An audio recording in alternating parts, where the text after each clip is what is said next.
En este video veremos cómo realizar correctamente el taping dorsal. Este video es parte de nuestro curso gratuito sobre el masaje deportivo y el taping, el cual hemos publicado aquí en este canal de YouTube. Al final del video, como siempre, te daré mis consejos y reflexiones sobre esta técnica. En este video veremos la aplicación del taping para la zona dorsal. Inicialmente te mostraremos la preparación, aunque ya sabes cómo cortar la cinta, siempre es útil verlo nuevamente. Hemos utilizado una cinta de color diferente para distinguir las dos aplicaciones. ¿Ves? Valerio está midiendo ahora la cinta necesaria para este tipo de aplicación. Como hicimos anteriormente, tratamos de encontrar la longitud adecuada que cubra la zona que queremos ayudar. Entonces, esta también es una aplicación de descarga. Cuando alguien siente un cansancio excesivo en la zona dorsal, una sensación de pesadez, de molestia, con esta aplicación, que tiene varios pasos donde podemos tener una tensión moderada o fuerte, logramos dar al atleta una sensación de alivio enorme.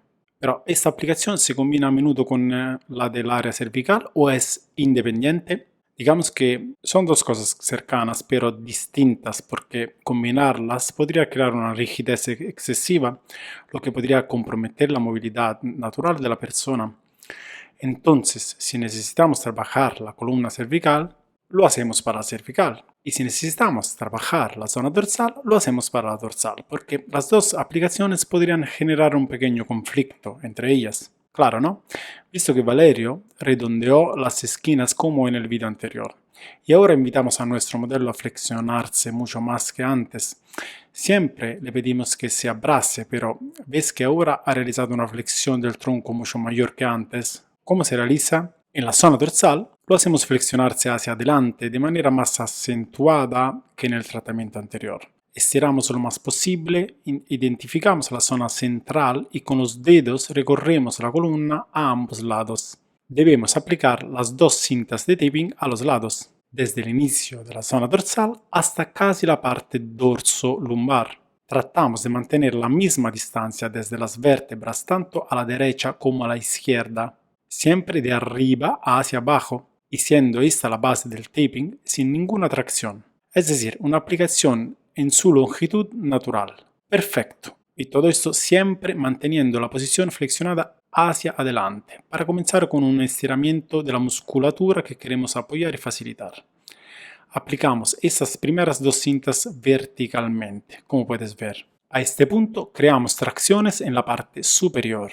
Cortamos dos cintas de 4 cuadrados y otras de 3, porque de otra manera cubriría en exceso los lados del dorso y podría resultar contraproducente. ¿Y cómo aplico estas de 3 cuadrados? Las aplico en la parte superior e inferior de manera ligeramente curvada, haciendo una tracción desde la parte interna hasta la externa. Podrías ver que son de 3 cuadrados, pero al estirarlas alcanzan la misma longitud que las de 4. Entonces aplico una tensión. Cuando él deja esta posición de estiramiento y vuelve a una posición normal, sentirá que el taping tira hacia atrás, dándole una sensación de apoyo, como si algo estuviera tirando de él hacia atrás, reduciendo su peso básicamente.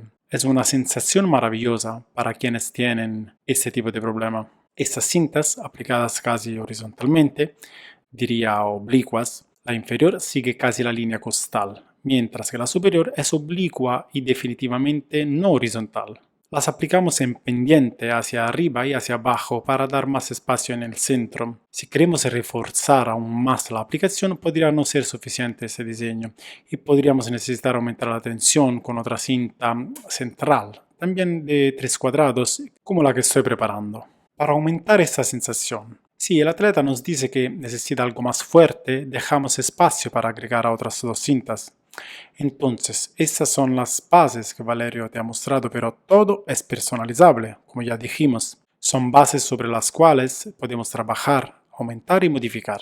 Estas son las bases de las que partimos, pero luego hay una gran personalización de esas técnicas que viene con la experiencia, el conocimiento de la anatomía, la intuición y la creatividad. Debemos combinar todas estas cosas. En este caso, hacemos esta labor y aumentamos. Ahora hay 3 cintas de soporte en el dorso. Vimos claramente cómo Valerio aplicó la tensión en comparación con las cintas verticales. En este caso, se vio claramente la tensión aplicada, porque eso es lo que necesita necesita esta tensión para percibir el apoyo. Y al pasar de una posición de estiramiento a una posición neutral, le pedimos al modelo que nos diga cómo se sentía y nos dijo que sentía una posición más abierta, como si hubiera algo tirando de él desde atrás. Así es, y si queremos podemos completar esta técnica agregando otras 2 cintas verticales que cierren las 3 horizontales, haciendo una aplicación completa al máximo de su capacidad. Podemos ir gradualmente. Una vez aplicada la base inicial, si es suficiente, nos detenemos. Si no es suficiente, podemos agregar las 2 cintas horizontales o finalizar como estamos haciéndola más completa y elaborada. Sí, más elaborada porque estas sensaciones deben ser reportadas por el atleta. Si la base del taping es suficiente para darle alivio, nos detenemos ahí. Si necesita algo más fuerte y rígido, continuamos con este tipo de construcción. Este es el último paso, donde aplicamos una tracción aún más fuerte que las anteriores. Siempre de arriba hacia abajo, como puedes ver, para crear siempre una condición de descanso. Perfecto, entonces desde esta posición de estiramiento, nuestro atleta se reposiciona en una posición neutral y nos dice que siente un gran apoyo. ¿Cómo describiría yo lo que nos dijo el modelo? Bueno, que tenía una gran sensación de alivio, como si se hubiera aligerado, como si su cuerpo hubiera reducido el peso, sostenido por algo que lo mantenía a nivel dorsal. Muy bien, este fue nuestro vídeo sobre el taping dorsal. Asegúrate de ver también el vídeo sobre el taping lumbar y el taping cervical. Puedes verlos haciendo clic en las miniaturas laterales. Si te gustó este vídeo, asegúrate de compartirlo, darle un me gusta, comentar abajo y suscribirte al canal. Si quieres echar un vistazo a nuestros cursos, revisa el enlace en la descripción. Nos vemos en el próximo vídeo.